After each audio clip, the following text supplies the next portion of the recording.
വാർത്താ വ്യക്തിയിലേക്ക് സ്വാഗതം. ഇന്നത്തെ അതിഥി കോൺഗ്രസിൻ്റെ പ്രമുഖ നേതാവ് ശ്രീ കെ മുരളീധരൻ MLA ആണ്. അദ്ദേഹത്തിനൊരു മുഖവരിയുടെ കാര്യമില്ല. വെട്ടിത്തുറന്ന് അഭിപ്രായങ്ങൾ പറയുന്ന പ്രകൃതം കൊണ്ട് കേരള രാഷ്ട്രീയത്തിൽ ശ്രദ്ധേയനാണ് ശ്രീ മുരളീധരൻ. അദ്ദേഹം മനസ്സ് തുറന്ന് സംസാരിക്കുമെന്ന് പ്രതീക്ഷിക്കുന്നു. ശ്രീ മുരളീധരന് വാർത്താ വ്യക്തിയിലേക്ക് സ്വാഗതം. നമസ്കാരം. ഇപ്പോൾ കേരള രാഷ്ട്രീയം ഇങ്ങനെ കലങ്ങി മറിഞ്ഞ് നിൽക്കുകയാണ്. ലോക്സഭയും വരുന്നു, ലോക്സഭ ഇലക്ഷൻ വരുന്നു. LDF അതിൻ്റെ രാഷ്ട്രീയമായിട്ടുള്ള ക്യാൻവാസ് വലുതാക്കിക്കൊണ്ടിരിക്കുക. UDFന് എന്തെങ്കിലും തരത്തിലുള്ള തളർച്ച ഉണ്ടാവുന്നുണ്ടോ? ഇല്ല, UDFനെ സംബന്ധിച്ച് ലോക്സഭാ തെരഞ്ഞെടുപ്പിൽ ഞങ്ങൾക്ക് നല്ല പ്രതീക്ഷയാണുള്ളത്. ഞങ്ങൾ 16 കുറയാത്ത സീറ്റുകൾ വിജയിക്കുന്നുള്ള കാൽക്കുലേഷനിലാണ് UDF മുന്നോട്ട് നീങ്ങുന്നത്. പക്ഷെ ഇപ്പോൾ ഉണ്ടായിട്ടുള്ള ശബരിമല പ്രശ്നമടക്കമുള്ള കാര്യങ്ങളിൽ കോൺഗ്രസിന് ഒരു നിലപാടില്ല എന്നാണ് ആക്ഷേപം. അല്ല, അത് പറയുന്നത് ശരിയല്ല. നിലപാട് കോൺഗ്രസിനേ ഉള്ളൂ. 2016 കൊടുത്ത സത്യവാങ്മൂലത്തിൽ അന്നത്തെ UDF സർക്കാർ പറഞ്ഞ ആ കാര്യത്തിൽ ഞങ്ങൾ ഉറച്ചു നിൽക്കുന്നു. ശബരിമലയിലെ വിശ്വാസങ്ങളും ആചാരങ്ങളും സംരക്ഷിക്കണം എന്നുള്ള നിലപാടാണ് കോൺഗ്രസിനും UDFനും അന്നും ഇന്നും ഉള്ളത്. ഞങ്ങൾ നിലപാട് മാറ്റിയിട്ടില്ല. പിന്നെ BJPയുടെ പോലെ ഒരു കപടഭക്തി കാണിക്കാനൊന്നും ഞങ്ങളില്ല. ഇപ്പോൾ നാമജപഘോഷയാത്ര നടത്താനോ അല്ലെങ്കിൽ സമരം നടത്തേണ്ട വേദിയല്ല ശബരിമല വിഷയം. ഇവിടെ സംവത്സരങ്ങളായി തുടർന്ന് വരുന്ന ആചാരങ്ങളും അനുഷ്ഠാനങ്ങളുമുണ്ട്. അത് നിലനിർത്തണം എന്നുള്ള സ്റ്റാൻഡാണ് കോൺഗ്രസ്സിനുള്ളത്. അതിന് തീർച്ചയായിട്ടും ഭക്തജനങ്ങളുടെ അംഗീകാരമുണ്ട് എന്നാണ് ഞങ്ങളുടെ വിശ്വാസം. ഞങ്ങൾ പക്ഷേ ഈ ശബരിമല വിഷയവും ലോക്സഭാ തെരഞ്ഞെടുപ്പായിട്ട് കൂട്ടിക്കുഴയ്ക്കുന്നില്ല. അതിന് ശരിയായിട്ടുള്ള നിലപാടല്ല. ഭക്തജനങ്ങളുടെ വിശ്വാസവും രാഷ്ട്രീയവും തമ്മിൽ വ്യത്യാസമുണ്ട്. ഈ വിഷയത്തിൽ പിണറായി വിജയൻ മുഖ്യമന്ത്രി അദ്ദേഹം BJPയും RSSനെയും സപ്പോർട്ട് ചെയ്യുന്നൊരു നിലപാടെടുക്കുന്നു എന്നൊരു ആക്ഷേപം കോൺഗ്രസ് ഉന്നയിക്കുന്നുണ്ട്. അതിൽ വല്ല കാര്യമുണ്ടോ? അതായത് BJPക്ക് ഇല്ലാത്തൊരു സ്പേസ് ഉണ്ടാക്കി കൊടുക്കുകയാണ് പിണറായി ചെയ്യുന്നത്. ഞാനൊരിക്കൽ ഈ ശബരിമല ഈ ഇഷ്യൂ ഉണ്ടാകുന്നതിന് മുമ്പ് തന്നെ ഞാൻ അന്ന് നിയമസഭയിൽ പ്രസംഗിച്ചൊരു കാര്യമുണ്ട്. കേരള രാഷ്ട്രീയത്തിൽ അഡ്രസ്സ് ഇല്ലാത്ത BJPക്ക് ഒരിക്കലും കേരള രാഷ്ട്രീയത്തിൽ അഡ്രസ്സ് ഉണ്ടാക്കി കൊടുക്കരുത്. നിങ്ങൾ ഇതുപോലത്തെ വിഷയങ്ങൾ നിങ്ങൾക്കിഷ്ടമുള്ള രീതിയിൽ കൈകാര്യം ചെയ്താൽ ഇതിൻ്റെ പരിണത ഫലം അതായിരിക്കും എന്നൊരിക്കൽ ഞാൻ നിയമസഭയിൽ പറഞ്ഞിട്ടുണ്ട്. ആ റെക്കോർഡ് എടുത്ത് നോക്കിയാൽ കാണാം. ഇപ്പോൾ BJPയുടെ സമരം വീക്കായി വരുമ്പോൾ ഉടനെ മുഖ്യമന്ത്രി എടുക്കുന്ന ചില തീരുമാനങ്ങളാണ് അവരെ സമരത്തിനൊരു ഊർജ്ജം ഉണ്ടാക്കുന്നത്. ഉദാഹരണം പറഞ്ഞാൽ സെക്രട്ടേറിയറ്റിലെ ടേൺ വെച്ച് കിടക്കുന്ന നിരാഹാരം, അവരെ അണികൾ പോലും തിരിഞ്ഞു നോക്കാത്ത അവസ്ഥയായിരുന്നു. ആ സമയത്താണ് കഴിഞ്ഞ 2-ാം തീയതി പുലർച്ചയ്ക്ക് 2 സ്ത്രീകളെ ഏതാണ്ട് വേഷം മാറ്റിച്ച് അവിടെ കയറ്റിയത്.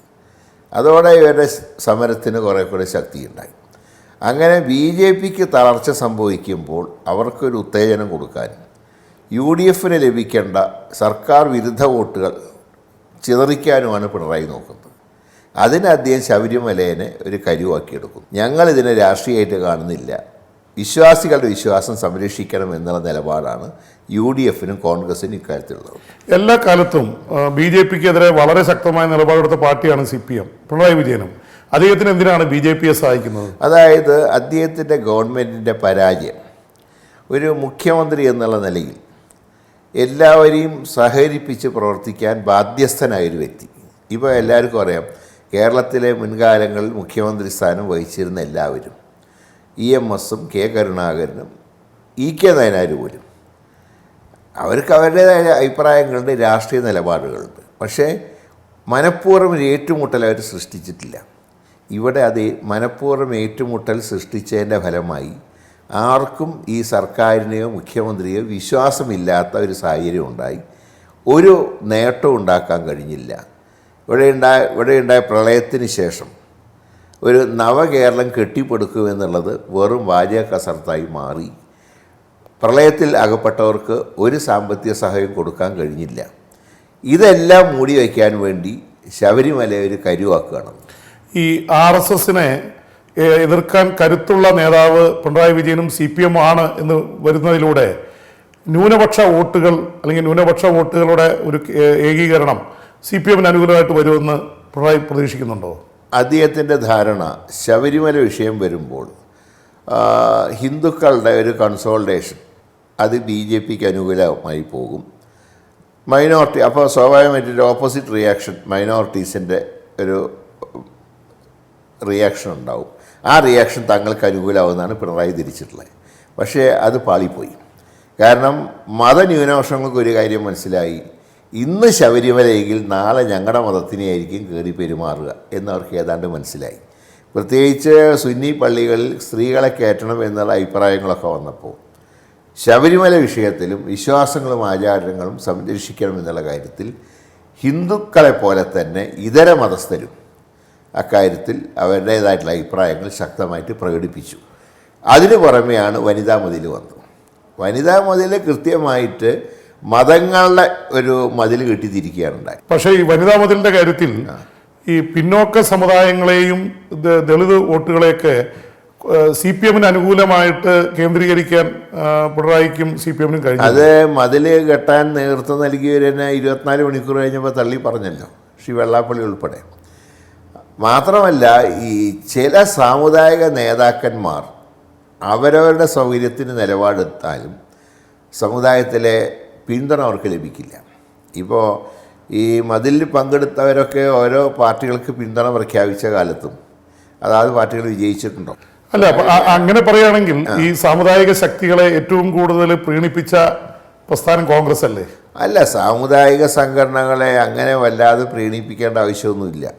സാമുദായിക നേതാക്കന്മാരെ പ്രീണിപ്പിക്കുന്നത് ശരിയല്ല. സമുദായങ്ങൾക്ക് അർഹമായിട്ടുള്ള കൊടുക്കണം. ഇപ്പോൾ ഏത് സമുദായമാണെങ്കിലും അവർക്ക് അവകാശപ്പെട്ട ഭരണഘടനയിൽ നിഷ്കർഷിച്ചിട്ടുള്ള അവകാശങ്ങൾ അവർക്ക് കൊടുക്കണം. അതിന് വേണം സാമുദായിക നേതാക്കന്മാരെ പ്രീണിപ്പിച്ചാൽ സമുദായ അംഗങ്ങളൊന്നും പഴയ പോലെയൊന്നുമല്ല. ഈ ശബരിമല വിഷയത്തിൽ ഇന്നിപ്പോൾ K. കരുണാകരൻ ജീവിച്ചിരുന്നെങ്കിൽ അതേ എങ്ങനെയായിരിക്കും ഒരു മുഖ്യമന്ത്രി? അല്ല, അദ്ദേഹം വിശ്വാസങ്ങളും ആചാരങ്ങളും സംരക്ഷിക്കുന്ന കാര്യത്തിൽ അദ്ദേഹം മുൻപന്തിയിലുണ്ടാവും. പക്ഷേ അദ്ദേഹം മറ്റുള്ളവരെ കൂടെ സഹകരിപ്പിക്കുകയായിരുന്നു. ഇപ്പോൾ സുപ്രീം കോടതിയുടെ വിധി വന്നു സെപ്റ്റംബർ 28. ശരിക്കും ഒരു മുഖ്യമന്ത്രി ചെയ്യേണ്ടത് എന്താ?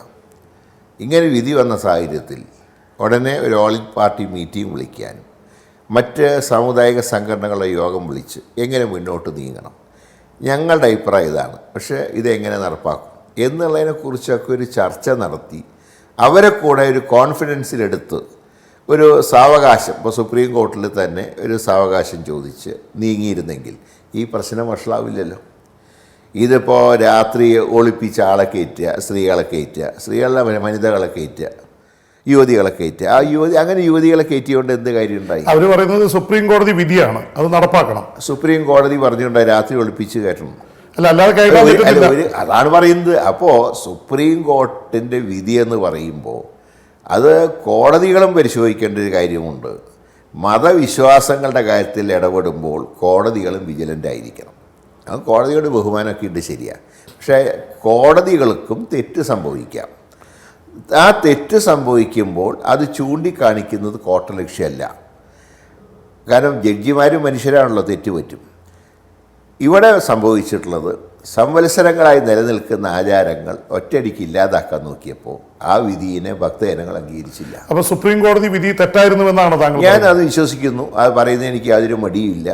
വിശ്വാസങ്ങളെയും ആചാരങ്ങളെയും ഇങ്ങനെ എന്താ പറയേണ്ടത്, ഒറ്റയടിക്ക് ഇല്ലാതാക്കാൻ ഏത് കോടതി ശ്രമിച്ചാലും അത് ഭക്തജനങ്ങൾ അംഗീകരിക്കില്ല. അപ്പോൾ മറ്റേ അവർണർക്ക് ക്ഷേത്രത്തിൽ കയറാൻ കയറാലോ? ആ കാലഘട്ടത്തിൽ ഇപ്പൊ കേളപ്പനും കോൺഗ്രസിന്റെ നേതാക്കളൊക്കെ തന്നെയാണ് സമരം നടത്തിയിരുന്നത്. അന്ന് സമരം നടത്തിയല്ലേ ക്ഷേത്രത്തിൽ പ്രവേശനമൊക്കെ ഉണ്ടായത്? അതുണ്ടായിരുന്നു. പക്ഷേ ഇത് അങ്ങനെയല്ലല്ലോ.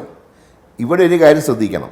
ശബരിമലയിൽ സവർണ അവർണ വ്യത്യാസമില്ലാതെ, മതവ്യത്യാസമില്ലാതെ ഭക്തജനങ്ങൾക്ക് പ്രവേശനമുള്ള ക്ഷേത്രമാണ്. ഇവിടെ യുവതികൾക്ക് പ്രായത്തിലുള്ളവർക്കാണ് നിയന്ത്രണമുള്ളത്. അവിടെയും സവർണ അവർണ വ്യത്യാസമില്ല. ഇവ 10-നും 50-നും ഇടയ്ക്ക് പ്രായമുള്ള ഒരു ബ്രാഹ്മണ യുവതിക്ക് മല കയറാം, ദളിത് യുവതിക്ക് കയറിക്കൂടാന്ന് പറഞ്ഞാൽ അത് തെറ്റാണ്.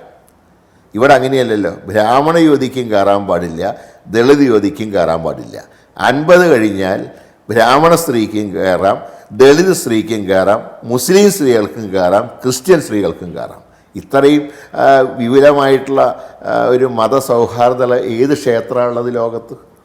അങ്ങനെ ഒരു ക്ഷേത്രത്തിനെയാണ് ഇല്ലാത്ത സവർണ വ്യത്യാസം ഉണ്ടാക്കാൻ നോക്കുന്നത്. പിന്നെ നവോത്ഥാനത്തിലുള്ള കമ്മ്യൂണിസ്റ്റ് പാർട്ടിയുടെ പങ്കൊക്കെ എല്ലാവർക്കും അറിയാലോ, ഞാൻ അത് ആവർത്തിക്കുന്നില്ല. അല്ല, അവർ പറയുന്ന ഒരു ഇതെന്ന് വെച്ചിട്ടുണ്ടെങ്കിൽ നവോത്ഥാനം പ്രത്യേകിച്ച് ഹിന്ദു സമുദായത്തിൽ ഇപ്പോൾ SNDP ശ്രീനാരായണ ഗുരുവിൻ്റെ നേതൃത്വത്തിൽ, അതുപോലെ തന്നെ അയ്യങ്കാളി ചട്ടമ്പി സ്വാമികളൊക്കെ കൊണ്ടുവന്ന വലിയൊരു നവോത്ഥാനത്തിൻ്റെ കാലഘട്ടത്തിൽ നിന്ന് കേരളത്തെ നൂറ്റാണ്ടുകൾ പിറകോട്ടടിക്കുന്ന നിലപാടാണ് ഇപ്പോൾ നടന്നുകൊണ്ടിരിക്കുന്നത്. അതിനെയാണ് ഞങ്ങൾ ചെറുക്കുന്നതെന്നാണ്. ഒരിക്കലും അതല്ലല്ലോ, ഒരിക്കലും അതല്ല. ഇവിടെ അവർണ സവർണ വ്യത്യാസവുമില്ല.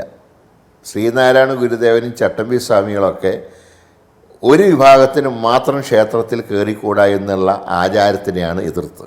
ഇവിടെ അങ്ങനത്തെ ഒരു ആചാരമില്ലല്ലോ. ഇവിടെ ആ ക്ഷേത്രത്തിലെ പ്രതിഷ്ഠയുടെ പ്രത്യേകതയുണ്ട്. ചില ക്ഷേത്രങ്ങളിൽ പുരുഷന്മാർക്ക് പ്രവേശനമില്ലാത്ത ക്ഷേത്രങ്ങളുണ്ടല്ലോ. ക്ഷേത്രങ്ങളിൽ തന്നെ പല ആചാരങ്ങളുണ്ടല്ലോ. ഇപ്പോൾ ഗുരുവായൂർ ക്ഷേത്രം അഹിന്ദുക്കൾക്ക് പ്രവേശനമില്ല. അല്ല, ഇതൊക്കെ പറയുമ്പോഴും താങ്കളുടെ നേതാവായിട്ടുള്ള രാഹുൽ ഗാന്ധി അടക്കം ദേശീയ നേതൃത്വം എല്ലാ പാർട്ടികളുടെയും ഇവിടെ സ്ത്രീകൾക്ക് പ്രവേശനം അനുവദിക്കണം, ഇത് സമത്വത്തിൻ്റെ, സ്ത്രീ പുരുഷ സമത്വത്തിൻ്റെ കാര്യമാണ് എന്നുള്ള രീതിയിലാണ് പ്രതികരിക്കുന്നത്. അല്ല, അത് ആചാരങ്ങളിലൊക്കെ പല വ്യത്യാസങ്ങളുണ്ട്. പല മതങ്ങളിലും പ്രത്യേകം ചില ആചാരങ്ങളുണ്ട്. അതെല്ലാം സംരക്ഷിക്കുന്നതാണല്ലോ നമ്മുടെ ഭരണഘടന. അപ്പോൾ ദേശീയ നേതൃത്വത്തിലുള്ള നേതാക്കന്മാർക്ക് ഇതൊന്നും മനസ്സിലാവില്ല. അല്ല, അവർക്ക് പറഞ്ഞ് മനസ്സിലായല്ലോ. അതിനുശേഷമാണല്ലോ ഇപ്പോൾ ഞങ്ങളോട് പറഞ്ഞത് ഇത് പ്രൊസീഡ് ചെയ്തോളാൻ പറഞ്ഞു. ഇതൊക്കെ അംഗീകരിച്ചുകൊണ്ട് തന്നെയാണ് പറഞ്ഞത്. ഇപ്പോൾ KC വേണുഗോപാൽ നിയമനിർമ്മാണത്തിന് വേണ്ടിയിട്ട് സഭയിൽ ആവശ്യപ്പെട്ടു. ഓർഡിനൻസ് വേണ്ടാന്ന് പറഞ്ഞു. കാരണം ഓർഡിനൻസിനെ ചിലപ്പോൾ ദുരുപയോഗപ്പെടുത്താൻ സാധ്യതയുണ്ട്. അതുകൊണ്ട് നിയമനിർമ്മാണത്തിന് വേണ്ടി ഡിമാൻഡ് ചെയ്തോളാൻ പറഞ്ഞു. ഹൈക്കമാൻഡിൻ്റെ നിർദ്ദേശമില്ലാതെ ഒരു MP പാർലമെൻറ്റിൽ സംസാരിക്കാൻ പറ്റില്ല. KC വേണുഗോപാൽ നിയമനിർമ്മാണത്തിന് വേണ്ടിയിട്ട് ലോക്സഭയിൽ സംസാരിച്ചത് കോൺഗ്രസിൻ്റെ ദേശീയ നേതൃത്വത്തിൻ്റെ അനുമതിയോടുകൂടി തന്നെയാണ്. അത് ഇപ്പോൾ കോൺഗ്രസിൻ്റെ ദേശീയ വക്താവും പറഞ്ഞല്ലോ, ഞങ്ങളുടെ അനുമതിയോടുകൂടെ തന്നെയാണ് നിയമനിർമ്മാണം പാർട്ടി ആവശ്യപ്പെട്ടിട്ടുള്ളത്. പാർട്ടി നേരത്തെ ഇവർക്ക് കൊടുത്തിട്ട് ധാരണ ലിംഗവ്യത്യാസം ഉണ്ട് എന്നാണ് പറഞ്ഞത്. ലിംഗവ്യത്യാസം ഇല്ല എന്നുള്ള കാര്യം വിശദമായിട്ട് വിവരിച്ചു കൊടുത്തപ്പോൾ ദേശീയ നേതൃത്വം സംഭവിച്ചു. അതുപോലെ തന്നെ സാധാരണ വെട്ടി തുറന്ന അഭിപ്രായം പറയുന്ന ആളാണ് താങ്കൾ. അപ്പോൾ അത് ഈ രാഷ്ട്രീയ ജീവിതത്തിൽ എന്തെങ്കിലും തരത്തിൽ ദോഷങ്ങളോ ഗുണങ്ങളോ ഉണ്ടാക്കിയിട്ടുണ്ടോ? അല്ല, ദോഷങ്ങളുണ്ടാവും എന്ന് വിചാരിച്ചിട്ട് നമ്മുടെ അഭിപ്രായങ്ങൾ ഇങ്ങനെ മൂടി വെച്ചിട്ട് കാര്യമില്ല. ഞാൻ പറയുന്ന കാര്യങ്ങൾ പാർട്ടിക്ക് നന്മ വരുത്തേണ്ട കാര്യങ്ങളെ ഞാൻ പറഞ്ഞിട്ടുള്ളൂ. അതങ്ങനെ പറയുമ്പോൾ നിങ്ങൾ ചെയ്യുന്ന എല്ലാം ശരിയാണെന്ന് പറഞ്ഞു കഴിഞ്ഞാൽ പിന്നെ അതുകൊണ്ടുണ്ടാകുന്ന തകർച്ച അത് ചൂണ്ടിക്കാണിക്കേണ്ട ചുമതല എനിക്കുണ്ടല്ലോ. അത് ഞാൻ ചൂണ്ടിക്കാണിച്ചിട്ടുണ്ട്, നാളെയും ചൂണ്ടിക്കാണിക്കും. അല്ല, ചൂണ്ടിക്കാണിച്ചതുകൊണ്ട് ഒരുപാട് ദോഷങ്ങൾ ഉണ്ടായിട്ടില്ലേ? ദോഷങ്ങൾ ഉണ്ടായിട്ടാവാം.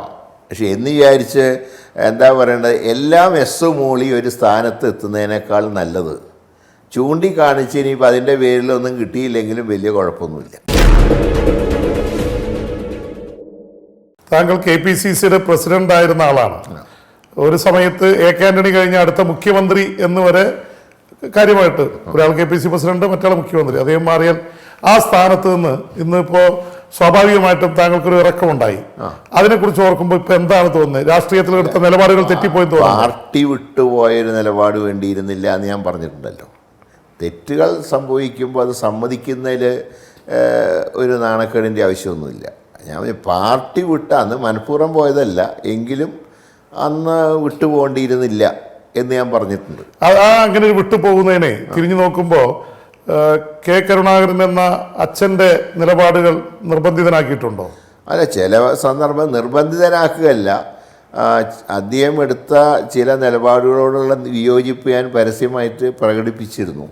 പക്ഷേ അതിനൊന്നും അംഗീകാരം കിട്ടേണ്ട കേന്ദ്രങ്ങളിൽ നിന്ന് കിട്ടിയില്ല എന്നൊരു വിചാരം വന്നപ്പോൾ അച്ഛൻ്റെ ആവശ്യങ്ങൾക്ക് വഴങ്ങുകയാണുണ്ടായത്. അല്ല, അപ്പോൾ DIC ഉണ്ടാക്കുന്ന വേദിയിൽ ലാസ്റ്റ് മിനിറ്റിൽ താങ്കൾ പോയിരുന്നില്ല. പിന്നീട് എപ്പോഴാണ്? DIC ഉണ്ടാക്കുന്നതിന് ഞാൻ ഉണ്ടായിരുന്നല്ലോ. DIC ഉണ്ടാക്കിയ യോഗത്തിൽ കൊടിയൊക്കെ ചെയ്ത അല്ല, അത് ഞാൻ ഉണ്ടല്ലോ, അത് എൻ്റെ സാന്നിധ്യത്തിൽ തന്നെയാണ്. DIC ഉണ്ടാക്കുന്ന യോഗം എൻ്റെ അധ്യക്ഷതയിൽ തന്നെയാണ് കൂടിയിരുന്നത്. പക്ഷേ പിന്നീട് അങ്ങോട്ടെടുത്ത പല നിലപാടുകളിലും പല തെറ്റുകളും സംഭവിച്ചു. അത് ഞാൻ ഒരിക്കലും പറഞ്ഞിട്ടുണ്ട്. ഒരു ട്രാക്ക് വിട്ടുപോയാൽ, നമ്മളിപ്പോൾ ഒരു ഹൈവേയിൽ കൂടെ സഞ്ചരിക്കുകയാണ്, പെട്ടെന്ന് വഴി തെറ്റിപ്പോയി, പിന്നെ ആ ഹൈവേയിലേക്ക് കയറാൻ ഏതെല്ലാം വഴിയിൽ കൂടെ വളഞ്ഞ് തിരിഞ്ഞ് പോകേണ്ടി വരും. അങ്ങനെയുള്ള അവസ്ഥയുണ്ടായി. അതാണ് സംഭവിച്ചത്. അല്ല ഇപ്പോ താങ്കൾ ഒരു സമയത്ത് ഒരു ഗ്രൂപ്പിന്റെ ശക്തനായ വക്താവ്, ഐ ഗ്രൂപ്പ് എന്ന് പറയുന്ന അധികൃത വഴിക്ക് വന്നതാണ്. അതിന്റെ സ്വാഭാവികമായിട്ടുള്ള ഒരു പിൻഗാമിയായിട്ട് താങ്കൾ വരേണ്ടതായിരുന്നു. അപ്പൊ ഐ ഗ്രൂപ്പിന്റേതായിരുന്നു. ഇപ്പോ എ ഉണ്ട്, ഐ ഉണ്ട്, പിന്നെ 3-4 ഗ്രൂപ്പുകളൊക്കെ ഉണ്ടാവാം പല പേരില്. ഇപ്പൊ എവിടെയാണ് താങ്കളുടെ? അല്ല, ഞാൻ ആ ഗ്രൂപ്പ് മാറിയിട്ടൊന്നുമില്ല. ഞാൻ മുമ്പ് ഐ ഗ്രൂപ്പിൽ തന്നെയായിരുന്നു, ഇപ്പോഴും ഞാൻ അതിൽ തന്നെ. അല്ല, ഒരു സമയത്ത് എ കെ ആന്റണി ആയിട്ട് ഏറ്റവും അടുപ്പുള്ള ആളായിട്ട് താങ്കൾ അറിയപ്പെട്ടിരുന്നു. അല്ല, അന്നും ഞാൻ ഗ്രൂപ്പിൽ വന്നിട്ടില്ലല്ലോ. പക്ഷേ ഒരു ഫൈറ്റ് ചെയ്യേണ്ട ആവശ്യമൊന്നും ഇപ്പോഴില്ല. അതൊന്നും താങ്ങാനുള്ള ആരോഗ്യം പാർട്ടിക്കില്ല. മുമ്പ് വേറെ ചോയ്സ് ഉണ്ടായിരുന്നില്ല ആളുകൾക്ക്. കോൺഗ്രസിൽ തന്നെ നിൽക്കുക, കോൺഗ്രസ് അല്ലാതെ ഏതാ പാർട്ടി എന്നുള്ള ഒരു കാലഘട്ടം കഴിഞ്ഞുപോയി. ഇന്നിപ്പോൾ ധാരാളം ചോയ്സാണ് ആളുകൾക്കുള്ളത്. അപ്പോൾ അതൊക്കെ മനസ്സിലാക്കണ്ടേ? കാലം മാറിയത് മനസ്സിലാക്കാതെ പഴയ സിസ്റ്റം വെച്ചിട്ട് തമ്മിൽ തല്ലിയിരുന്നാൽ പ്രവർത്തകരുണ്ടാവില്ല. താങ്കൾ പറഞ്ഞതനുസരിച്ച് ഐ ഗ്രൂപ്പിൽ തന്നെയാണ് താങ്കൾ. ഐ ഗ്രൂപ്പിന്റെ നേതൃത്വത്തിലൂടെ ഉള്ളത് രമേശ് ചെന്നിത്തലയാണ്. അപ്പൊ രമേശിനെ പോലെ ഒരാളെ നേതാവായിട്ട് അംഗീകരിക്കാൻ താങ്കൾക്ക് കഴിയും? അല്ല, ഞാനിപ്പോൾ അങ്ങനെ പ്രത്യേകിച്ച് ഒരു നേതാവ് സ്വയം പ്രഖ്യാപിക്കേണ്ടതല്ലോ. ഒരു നേതാവായിട്ട് ഞാൻ തന്നെയാണ് നേതാവെന്ന് പറയുന്നതിൽ എന്താ കഥയുള്ളത്? അതൊക്കെ അംഗീകാരം കിട്ടേണ്ട സമയത്ത് അംഗീകാരം കിട്ടും. എനിക്ക് ഏതായാലും ഒരു പാർട്ടിയുടെ ഒരു പ്രവർത്തകൻ എന്നുള്ള നിലയിൽ ഇപ്പോൾ എല്ലാ ഭാഗത്തും അംഗീകാരം കിട്ടുന്നുണ്ട്. ഞാൻ അതിൽ സംതൃപ്തനാണ്. ജനങ്ങളുടേതായിട്ടുള്ള അംഗീകാരമുണ്ട്, അതിൽ ഞാൻ ഏറ്റവും കൂടുതൽ സംതൃപ്തിയുണ്ട്. അല്ല, ഒരു സമയത്ത് എ കെ ആന്റണിയായിട്ടുള്ള അടുപ്പം പോലെ തന്നെ ഉമ്മൻചാണ്ടിയായിട്ടും താങ്കൾ വളരെ എപ്പോഴും ഉണ്ടല്ലോ. എന്തിനാ അധികമായിട്ട് ഏറ്റവും പല കാര്യങ്ങളിലും ഉമ്മൻചാണ്ടിയെ വളരെ ശക്തമായിട്ട് താങ്കൾ പിന്തുണച്ചു. അത് പിന്നെ അദ്ദേഹം പാർട്ടിയുടെ മുഖ്യമന്ത്രിയാണ്. ഒരു മുഖ്യമന്ത്രിയെ വിമർശിക്കപ്പെടുമ്പോൾ അതിൻ്റെ മുഖ്യമന്ത്രിയുടെ കൂടെ നിന്ന് വിമർശിക്കാൻ നിന്നാൽ ഒരു പക്ഷേ ചാനലിലും പത്രങ്ങളിലൊക്കെ വലിയ പ്രാധാന്യം കിട്ടുമായിരിക്കും. പക്ഷേ പാർട്ടിക്ക് ഉണ്ടാക്കുന്ന ക്ഷീണം എന്താ? മുമ്പ് അതല്ലേ എല്ലാവർക്കും സംഭവിച്ചത്. അവരുടെ ഒരു ഭരണ തുടർച്ച ഉണ്ടാവേണ്ട എത്ര കാലഘട്ടങ്ങൾ സ്വയം കളഞ്ഞു കുളിച്ചു. ഭരണ തുടർച്ചയ്ക്ക് ഒരു സാധ്യത അരുവിക്കര തെരഞ്ഞെടുപ്പിൽ നിങ്ങൾക്ക് ഉയർന്നു വന്നിരുന്നു. തീർച്ചയായിട്ടും. അതിനുശേഷം ഉമ്മൻചാണ്ടിക്കെതിരെ സരിത കേസ് അടക്കം ഉയർന്നു വന്നപ്പോൾ കോൺഗ്രസിലെ തന്നെ ചില നേതാക്കൾ അതിന് പിന്തുണ നൽകിയതായിട്ട് ആക്ഷേപം ഉണ്ടായിരുന്നു. അല്ല, അങ്ങനെയൊക്കെ ചില ആക്ഷേപങ്ങളൊക്കെ ഉണ്ടാവുകയും പാർട്ടി ഒറ്റക്കെട്ടായി നിൽക്കാത്തതിൻ്റെ ദോഷമാണ് ഇലക്ഷനിലുണ്ടായത്. പാർട്ടി ഒറ്റക്കെട്ടായിരുന്നില്ലല്ലോ, എല്ലാവർക്കും അറിയാവുന്ന കാര്യമാണ്. ഇനിയിപ്പോൾ പണ്ടൊരു ചൊല്ലുണ്ട്, ചത്ത കുഞ്ഞിൻ്റെ ജാതകം നോക്കിയിട്ട് കാര്യമില്ല. പാർട്ടി ഒറ്റക്കെട്ടായി നിന്നിരുന്നെങ്കിൽ, UDF ഒറ്റക്കെട്ടായി നിന്നിരുന്നെങ്കിൽ ഇന്ന് വീണ്ടും അധികാരത്തിൽ വരില്ലേ? അല്ല, ഈ ബാറുകാരെയൊക്കെ പണക്കിയത് ദോഷം ചെയ്തില്ലേ? അല്ല, ആ തീരുമാനത്തിനോട് ഞാനന്ന് യോജിച്ച ആളല്ല. ഞാനൊരു ബാറുകാരനോട് എനിക്ക് വ്യക്തിപരമായിട്ട് ഒരു ബന്ധമില്ലാത്ത ഒരാളാണ്. പക്ഷേ നമ്മളൊരു തീരുമാനം എടുക്കുമ്പോൾ അതിൻ്റെ പ്രത്യാഘാതങ്ങൾ കൂടെ പഠിച്ചതിന് ശേഷം വേണം തീരുമാനിക്കാൻ. ഇപ്പോൾ കെ കരുണാകരൻ ഒരു തുള്ളി മദ്യം പോലും ഉപയോഗിച്ചിരുന്നില്ല, എല്ലാവർക്കും അറിയാം. പക്ഷേ അദ്ദേഹം എന്തുകൊണ്ടാണ് മദ്യനിരോധനത്തിന് ശ്രമിക്കാതിരുന്നത്? എന്താ? അപ്രായോഗികമാണ് എന്ന് കണ്ടതുകൊണ്ടാണ്. അതേ സമയത്ത് ഉദയഭാനു കമ്മീഷനെ വെച്ച് അദ്ദേഹത്തിൻ്റെ റിപ്പോർട്ട് വാങ്ങി അത് നടപ്പാക്കാനാണ് അദ്ദേഹം ശ്രമിച്ചത്. മദ്യവർജനം എന്നുകൊണ്ട് അദ്ദേഹം ഉദ്ദേശിച്ചത് മദ്യനിരോധനം പ്രാവർത്തികമാവാത്ത സാഹചര്യത്തിൽ പിന്നെ ചെയ്യാവുന്നത് മദ്യവർജനത്തിനെക്കുറിച്ചുള്ള പബ്ലിസിറ്റിയും കാര്യങ്ങളുമാണ്. അതാണ് അദ്ദേഹം തുടങ്ങി വെച്ചത്. അല്ല, ഇത് പറയുമ്പോൾ VM സുധീരൻ ഈ മദ്യവർജനത്തിനോ വേണ്ടി നടത്തിയ ചില യജ്ഞങ്ങൾ അല്ലെങ്കിൽ അതിന്റെ പേരിൽ നടത്തിയ നിലപാടുകൾ അതിനെ കടത്തിവെട്ടാൻ വേണ്ടി ഉമ്മൻചാണ്ടി എടുത്ത ചില ഇവര് തമ്മിലുള്ളൊരു ഈഗോ ക്ലാഷ് ഈ പ്രശ്നങ്ങൾക്ക് അന്നുണ്ടായിട്ടുള്ള ആ സംഭവ വികാസങ്ങൾ, അതായത് ബാറുകൾ പൂട്ടുന്നതുമായി സംബന്ധിച്ചുണ്ടായിട്ടുള്ള തർക്കങ്ങളും അതിനെ തുടർന്നുണ്ടായിട്ടുള്ള സംഭവ വികാസങ്ങളും വലിയൊരു ശത്രുക്കളെ അന്ന് കോൺഗ്രസ്സിനുണ്ടാക്കി. എന്നാൽ അന്ന് പിന്തുണ പ്രഖ്യാപിച്ചവരുടെ ഒന്നും വോട്ട് ഇലക്ഷൻ കിട്ടിയില്ല. അന്നും പിന്തുണ പ്രഖ്യാപിക്കാൻ ഒരുപാട് സാംസ്കാരിക നായകന്മാരും ബുദ്ധിജീവികളൊക്കെ ഉണ്ടായിരുന്നു. പക്ഷേ അവർ ഒരു വോട്ട് UDFന് ചെയ്തതെന്ന് എനിക്ക് അറിഞ്ഞുകൂടാ.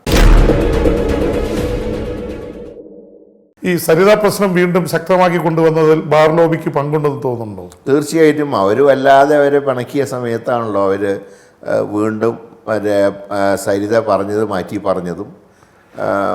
അതുവരെ മുഖ്യമന്ത്രിയെ പിതുതുല്യൻ എന്ന് പറഞ്ഞ ഒരാൾ പെട്ടെന്ന് ഒരു ദിവസം മാറ്റി പറഞ്ഞതിലൊക്കെ ബാർ ലോബിയുടെ ഒരു ശക്തമായിട്ടുള്ള സ്വാധീനം ഉണ്ടായി. അല്ല, ബാർ ലോബി സരിതയ്ക്ക് പൈസ കൊടുത്തു എന്ന് വിശ്വസിക്കുന്നുണ്ടോ? എന്നൊന്നും ഞാൻ പറയുന്നില്ല. ഏതായാലും അവരുടെ സ്വാധീനം ഉണ്ടായിരുന്നു. ആ സ്വാധീനമാണ് പിന്നീട് സരിതയെ കൊണ്ട് മാറ്റി പറയിപ്പിച്ചതും അതിനെ തുടർന്നുണ്ടായ സംഭവ വികാസങ്ങളും ജനത്തിൻ്റെ ഇടയിൽ അതുവരെ UDF ഉണ്ടായിരുന്ന ഒരു മമത ഇല്ലാതായതും എല്ലാം അതിനെ തുടർന്നുണ്ടായ സംഭവങ്ങളാണ്. അതാണ് അരുവിക്കര വരെ UDF നല്ല ഗ്രാഫ് കയറി വന്നതാണ്. UDF എത്ര സീറ്റ് എന്നുള്ള സംശയം മാത്രമേ അന്നുണ്ടായിരുന്നുള്ളൂ. അതിനെ ഒരു 47ലേക്ക് കൊണ്ടുവന്നത് തുടർന്നുണ്ടായ സംഭവം. അല്ലെ, രാഷ്ട്രീയത്തിൽ ഒരു അവസരങ്ങളുടെ കലയാണ് രാഷ്ട്രീയം. അപ്പോൾ രണ്ടാമതൊരു ഭരണ തുടർച്ച ഉണ്ടായാൽ സ്വാഭാവികമായിട്ടും ഉമ്മൻചാണ്ടി ആയിരിക്കും മുഖ്യമന്ത്രിയായിട്ട് വരുന്നത്. അദ്ദേഹം മുഖ്യമന്ത്രി ആയിരുന്നല്ലോ. അപ്പോൾ ഉമ്മൻചാണ്ടി മുഖ്യമന്ത്രിയായി വരുന്നത് തടയാൻ ആർക്കെങ്കിലും താല്പര്യം ഉണ്ടായിരുന്നു? അല്ല, എന്ന് പറയുന്നതിന് അർത്ഥമില്ല. നമ്മൾ വെറുതെ കാടടച്ച് വെടിവെച്ചിട്ടൊന്നും കാര്യമില്ലല്ലോ. അങ്ങനെയൊക്കെയുള്ള പല അഭിപ്രായങ്ങളും പല കോണിലും ഉണ്ടെങ്കിലും അതിനൊന്നും വ്യക്തമായിട്ട് ഒരു തെളിവില്ല. ആരെങ്കിലും ഭരണം വേണ്ടാന്ന് വയ്ക്കുമോ? ഉമ്മൻചാണ്ടീനെ അദ്ദേഹം മുഖ്യമന്ത്രി ആവാതിരിക്കാൻ വേണ്ടി പാർട്ടി മൊത്തത്തിൽ ഭരണത്തിലില്ലെങ്കിൽ പിന്നെ ആർക്കും എല്ലാവരും പുറത്ത് നിൽക്കണ്ടേ? ഇപ്പം എല്ലാവരും പുറത്ത് നിൽക്കുകയല്ലേ. അതുപോലെ TP ചന്ദ്രശേഖരൻ വധം പോലെ കോൺഗ്രസിന് വലിയൊരു ആയുധം കൈ കിട്ടിയപ്പോൾ അത് കൊണ്ടുപോയി കളഞ്ഞു എന്നുള്ളൊരു ആക്ഷേപം പാർട്ടിക്കുള്ളിൽ തന്നെ നിൽക്കുന്നുണ്ട്. അത് ഒത്തുതീർപ്പിലെത്തിച്ചു. അത് TP ചന്ദ്രശേഖരൻ്റെ കേസ് ശക്തമായിട്ട് ഒരു നിലപാട് അന്ന് എടുക്കാൻ കഴിഞ്ഞിരുന്നുവെങ്കിൽ ഒരു പക്ഷേ ഇവിടെ LDF ഗവൺമെൻറ് ഉണ്ടാവില്ലായിരുന്നു. അതൊരു യാഥാർത്ഥ്യമാണ്. ആരാണ് അത് കോംപ്രമൈസ് ചെയ്യുന്നത്? ഇപ്പം അതിനെക്കുറിച്ചിട്ട് പറഞ്ഞിട്ടൊന്നും കാര്യമില്ല. അല്ല, പക്ഷേ ഇത് വളരെ ഇതായിട്ടുള്ളൊരു സ്റ്റേറ്റ്മെന്റ് അല്ലേ? കാരണം TP ചന്ദ്രശേഖരൻ CPM-നുള്ളിൽ വളരെ ശക്തനായിട്ടുള്ളൊരു ആളായിരുന്നു. PS അനുകൂലിച്ചിരുന്ന ആളാണ്. അദ്ദേഹത്തിന്റെ കൊലപാതകം ഉണ്ടാക്കിയത് കോൺഗ്രസിന് വ്യക്തമായിട്ട് കിട്ടിയ അന്വേഷണത്തിലൊക്കെ വലിയത് കിട്ടിയതാണ്. പക്ഷെ എവിടെയാണ് അത് കൊണ്ടുപോയി കളഞ്ഞത്? എന്തോ അത് പിന്നീട് അതിൽ ശക്തമായിട്ട് മുന്നോട്ട് നീങ്ങിയില്ല. എനിക്കിപ്പോൾ കാരണം ഞാൻ പുറത്ത് നിൽക്കുന്ന ഒരാളാണ്. മന്ത്രിസഭയ്ക്ക് കോൺഗ്രസിന്റെ അകത്ത് ഇതിനെക്കുറിച്ചിട്ടുള്ള ചർച്ച വന്നപ്പോഴൊക്കെ ശക്തമായിട്ടുള്ള സ്റ്റാൻഡ് എടുക്കണം തന്നെയാണ് പാർട്ടിയിൽ ഉണ്ടായത്. പക്ഷേ അത് വേണ്ടത്ര രീതിയിൽ അത് എടുത്തിരുന്നുവെങ്കിൽ ഇന്ന് ഉള്ള ഗവൺമെൻറ്റിലെ പലരും ഇന്ന് തലപ്പത്തുണ്ടാവില്ലായിരുന്നു. അത്രേ ഞാൻ പറയുന്നുള്ളൂ. MMSനെ KPCC പ്രസിഡന്റ് സ്ഥാനത്ത് മാറുന്നു എന്ന് പറഞ്ഞപ്പോൾ ഉയർന്നു വന്ന പേരുകളിൽ വളരെ ശക്തമായ പേര് താങ്കളുടേതായിരുന്നു. താങ്കൾ താല്പര്യം കാണിച്ചില്ല എന്നാണ് പറയുന്നത്. എന്തുകൊണ്ടാണ് അങ്ങനെ? അല്ല, ഞാൻ പറയും പുതിയ ആളുകൾ വരട്ടെ, ഒരു കമ്മ്യൂണൽ കോമ്പിനേഷൻ വേണം, റീജിയണൽ കോമ്പിനേഷനൊക്കെ വരട്ടെ. ഞാൻ പിന്നെ മാത്രമല്ല, ഞാനിപ്പോൾ MLA ആണ്. ഒരു MLAയുടെ വർക്ക് എന്ന് പറഞ്ഞാൽ ഞാൻ മുമ്പ് KPCC പ്രസിഡന്റ് ആയിരുന്നപ്പോൾ MP ആയിരുന്നു. MP എന്ന് പറഞ്ഞാൽ ഇത്രയും ജോലിയില്ല. MP ഡൽഹിയിലുണ്ട്, പിന്നെ കോൺസ്റ്റിറ്റ്യുവൻസിയിലും ഒരു ഓട്ടപ്രദക്ഷിണമൊക്കെ മതി. പക്ഷേ ഒരു നിയമസഭാ സാമാജികൻ അങ്ങനെയല്ല. കോൺസ്റ്റിറ്റ്യുവൻസിയുടെ എല്ലാ കാര്യങ്ങളിലും ഒരു MLAയുടെ ജനപ്രതിനിധിയുടെ സാന്നിധ്യം ഉണ്ടാവണം. അതുകൊണ്ട് ഞാൻ പറഞ്ഞു, പ്രത്യേകിച്ച് തലസ്ഥാനത്തിൻ്റെ MLA ആണ്. പലപ്പോഴും ഏതെങ്കിലും പ്രോഗ്രാമൊക്കെ ചാർട്ട് ചെയ്യുമ്പോഴായിരിക്കും മിനിസ്റ്റേഴ്സിൻ്റെയൊക്കെ ഒഫീഷ്യൽ പരിപാടികൾ വരുന്നത്. അപ്പോൾ അങ്ങനെയൊക്കെയുള്ള സാഹചര്യത്തിൽ ഞാൻ പറഞ്ഞു ഇത് കൊണ്ടു നടക്കാൻ ബുദ്ധിമുട്ടാണ്. MLA സ്ഥാനവും പ്രസിഡൻഷിപ്പ് ഒരുമിച്ച് കൊണ്ടുപോയി ബുദ്ധിമുട്ടാണ്. അതുകൊണ്ട് മറ്റാരെങ്കിലും പാർട്ടി എടുക്കുക. മാത്രമല്ല പുതിയ ആൾക്കാർ വരട്ടെ. ഞങ്ങളൊക്കെ ഇരുന്നതല്ലേ, ഇരുന്ന ആൾ തന്നെ വീണ്ടും വരുന്ന ഒരു പുതുമയല്ലല്ലോ. പുതിയ ആളുകൾ വരട്ടെ. പിണറായി പോലെ ഒരു കരുത്തനായൊരു നേതാവ് അപ്പുറത്ത് അല്ലെങ്കിൽ കൊടിയേരിയെ പോലെ നിൽക്കുമ്പോൾ ഇപ്പുറത്തും വളരെ തീവ്രമായിട്ടുള്ള നിലപാടുകൾ എടുക്കുന്ന ഒരാൾ KPCC പ്രസിഡന്റായിട്ട് വരണം എന്നൊരു ചിന്താഗതി ഉണ്ടായിരുന്നു. അല്ല, ഞാൻ പറഞ്ഞിത്രയേ ഉള്ളൂ. പക്ഷേ മുല്ലപ്പള്ളി വളരെ സീനിയർ ആയിട്ടുള്ള ഒരാളാണ്. അദ്ദേഹം യൂത്ത് കോൺഗ്രസ്സിലൂടെയും മറ്റും എല്ലാ പാർട്ടിയുടെ എല്ലാ മേഖലയിലും പ്രവർത്തിച്ചിട്ടുള്ള ഒരാളാണ്. അദ്ദേഹത്തിന് സ്വന്തമായിട്ട് ഒരു ഇമേജ് ഉണ്ട്. കഴിഞ്ഞ ലോക്സഭാ തിരഞ്ഞെടുപ്പിലൊക്കെ വിജയത്തിൽ അദ്ദേഹത്തിൻ്റേതായിട്ടുള്ള വ്യക്തിത്വത്തിന് ഒരു വോട്ടുണ്ട്. അങ്ങനെയൊരു വ്യക്തി പ്രസിഡൻ്റായിട്ട് വരുമ്പോൾ തീർച്ചയായിട്ടും പാർട്ടിക്ക് ഊർജ്ജമാണ്. ആ ഊർജ്ജമുണ്ട്. ഇപ്പോൾ അദ്ദേഹം പ്രസിഡൻ്റായിട്ട് വന്നതിന് ശേഷമുള്ള പ്രവർത്തനങ്ങളൊക്കെ നല്ല ശക്തമായിട്ട് എല്ലാ കാര്യങ്ങളും പാർട്ടി വേദികളിൽ ചർച്ച ചെയ്തിട്ടാണ് ഞങ്ങൾ തീരുമാനം എടുക്കുന്നത്. പക്ഷെ അത് അത്രയും വേഗത്തിൽ പോകുന്നുണ്ട്. അപ്പോൾ അദ്ദേഹം ചാർജ് എടുത്തിട്ട് മാസങ്ങളായി. പക്ഷെ ഇതുവരെ കോൺഗ്രസിന്റെ പുനഃസംഘടന ഏറ്റവും പരമപ്രധാനമായിട്ടുള്ള കാര്യം നടന്നല്ലോ, ബൂത്ത് കമ്മിറ്റികൾ. ഈ മേലെ കമ്മിറ്റിയിൽ 10-25 ഭാരവാഹികൾ വെച്ചാലൊന്നും പാർട്ടി വർക്ക് നടക്കില്ല. പാർട്ടിയുടെ വർക്ക് എന്ന് പറയുന്നത് ബൂത്തുകളാണ്. കാരണം ബൂത്തിലെ ഒരാൾക്കാണ് ആ ബൂത്തിൻ്റെ കാര്യങ്ങൾ അറിയാം. പക്ഷേ ഈ മുല്ലപ്പള്ളി രാമചന്ദ്രൻ KPCC പ്രസിഡൻ്റായിട്ട് വന്നതിന് ശേഷം അദ്ദേഹം ആദ്യം എടുത്ത സ്റ്റാൻഡ് ബൂത്തുകൾ ഉണ്ടാക്കുക എന്നാണ്. അതിലദ്ദേഹം ഒരു 65-70% വിജയിച്ചിട്ടുണ്ട്. ഏതാണ്ട് പാർട്ടിയിൽ 70% ബൂത്തുകളായി കഴിഞ്ഞു. എൻ്റെ നിയോജകമണ്ഡലത്തിൽ എനിക്കറിയാലോ, എൻ്റെ നിയോജകമണ്ഡലത്തിൽ തന്നെ ബൂത്തുകൾ പലതും ഉണ്ടായിരുന്നില്ല. പക്ഷേ ഇപ്പോൾ ബൂത്ത് കമ്മിറ്റികൾ കൂടി ബൂത്ത് പ്രസിഡൻറ്റിനെയും ഭാരവാഹികളെയും തിരഞ്ഞെടുത്തു. നാളെ ഒരു ഇലക്ഷൻ വന്നാൽ ജയിക്കാൻ കഴിയുമെന്ന് ഒരു കോൺഫിഡൻസ് ഇപ്പോൾ പാർട്ടി അണികൾക്കുണ്ടായി. അല്ല, ഇപ്പൊ താങ്കൾ പ്രസിഡന്റ് ആയിരുന്ന സമയത്ത് താങ്കൾ ഒരു ഗ്രൂപ്പിന്റെ കൂടി ശക്തനായതായിരുന്നു. അപ്പൊ താങ്കൾ ശക്തനായ പ്രസിഡന്റ് ആയിരുന്നു, KPCCയിലെ വളരെ അറിയപ്പെടുന്ന പ്രസിഡന്റ് ആയിരുന്നു.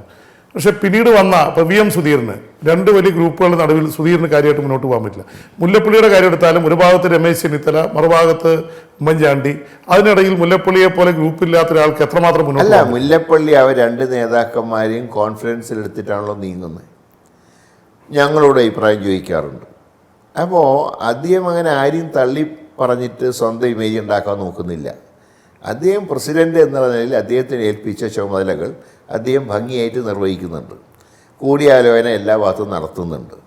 എന്നോടും പല കാര്യങ്ങളും അദ്ദേഹം നേരിട്ട് ചർച്ച ചെയ്യാറുണ്ട്. പിന്നെ ഓരോരുത്തർക്കും ഓരോ ശൈലി ഉണ്ടാവുമല്ലോ.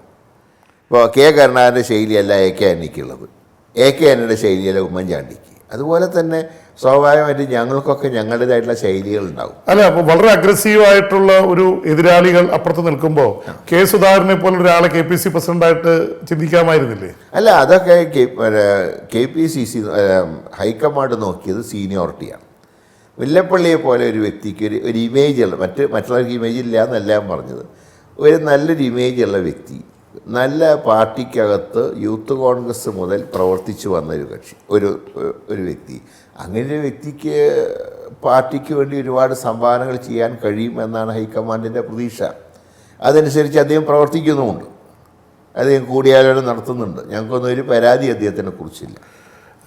കരുണാകരൻ താങ്കൾക്ക് പ്രാധാന്യം നൽകുന്നുവെന്ന് പറഞ്ഞുകൊണ്ടാണ് പാർട്ടിയിൽ ലീഡറുടെ ശിഷ്യന്മാരായിരുന്ന G കാർത്തികേയനും രമേശ് ചെന്നിത്തലയും MI ഷാനവാസും ഒക്കെ തിരുത്തൽ വാദവുമായിട്ട് പോയത്. അപ്പോൾ അതിലിപ്പോൾ രണ്ടുപേര് ജീവിച്ചിരിപ്പില്ല, രമേശുണ്ട്. ഇപ്പം രമേശ് I ഗ്രൂപ്പിന് നേതൃത്വം നൽകുകയാണ്. അപ്പം ഇത് ഒരു സ്വാഭാവികമായിട്ട് താങ്കളുടെ കയ്യിൽ വരേണ്ടതായിരുന്നു. അതിൻ്റെ ആ കാര്യത്തിൽ താങ്കൾക്ക് എന്തെങ്കിലും ഒരു വിഷമം തോന്നിയിട്ടുണ്ടോ? ഇപ്പോൾ ഇല്ല, ഞാൻ പറഞ്ഞല്ലേ, അങ്ങനെ ഗ്രൂപ്പ് കളിക്കുന്നതിൽ ഇപ്പോൾ എനിക്ക് താല്പര്യമില്ല. ഈ ഗ്രൂപ്പ് കളിക്കാൻ താല്പര്യം ഉണ്ടെങ്കിലല്ലേ ലീഡർഷിപ്പിനെ കുറിച്ചിട്ടുള്ളൊരു വിഷമം ഉണ്ടാവേണ്ട കാര്യമുള്ളൂ. എനിക്ക് അങ്ങനെ കളിക്കണമെന്ന് ഇപ്പോൾ ആഗ്രഹം. 2011 ഞാൻ കോൺഗ്രസിൻ്റെ പ്രചാരണ സമിതിയുടെ ചെയർമാനായി. ഒരു ഗ്രൂപ്പിൻ്റെയും കെയർ ഓഫിലല്ല കിട്ടിയത്. കോൺഗ്രസ് പ്രസിഡന്റ് തന്നെ നേരിട്ട് എൻ്റെ പ്രവർത്തനം പരിശോധിച്ച് എനിക്ക് നൽകിയതാണ്. അപ്പോൾ മുരളീധരന് എന്തെങ്കിലും സ്ഥാനം കിട്ടണമെങ്കിൽ ഒരു ഗ്രൂപ്പ് കയ്യിലുണ്ടാവണമെന്ന് നിയമമൊന്നുമില്ല. വാർത്തകളുടെ ലോകത്ത് വജ്രമൂർച്ചയുമായി എത്തിയ 24 ഇപ്പോൾ നിങ്ങളുടെ സ്മാർട്ട് ഫോണിലും സ്മാർട്ട് ടിവിയിലും. DTHO കേബിൾ കണക്ഷനോ ഇല്ലെങ്കിൽ പോലും ഇപ്പോൾ നിങ്ങളുടെ സ്മാർട്ട് ടിവിയിൽ ഇന്റർനെറ്റ് ഉപയോഗിച്ച് യൂട്യൂബ് ആപ്പിലൂടെ 24 ന്യൂസ് ചാനൽ നിങ്ങൾക്ക് ലൈവായി കാണാം. അതുമല്ലെങ്കിൽ നിങ്ങളുടെ സ്മാർട്ട് ഫോണിൽ നിന്നും സ്ക്രീൻ മിററിംഗിലൂടെ 24 നിങ്ങളുടെ സ്മാർട്ട് ടിവിയിൽ HD ദൃശ്യമികവിൽ ഇപ്പോൾ ആസ്വദിക്കാം. 24 നിലപാടുകളിൽ സത്യസന്ധത. This is 24.